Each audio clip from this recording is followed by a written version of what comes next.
Hello, we are having so much fun with our positional words. I want to show you a little drawing. That's a branch, and that's a butterfly. Where is my butterfly? Did you say hi? Yeah. It's above the ground? Yeah. It's on the branch. You got it.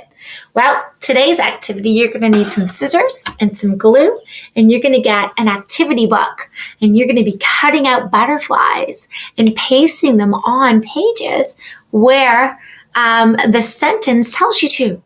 So, I see the butterfly on a branch. You're going to have to put your butterfly on a branch. And then you can color all of your butterflies beautiful colors. I just love butterflies so much. I want you to have lots of fun. If you don't want to use your cut and paste scissors, you could draw the butterfly instead. But sometimes it's nice to be able to cut and paste and then color after. All right. Have so much fun making your butterfly book, and I'll see you soon.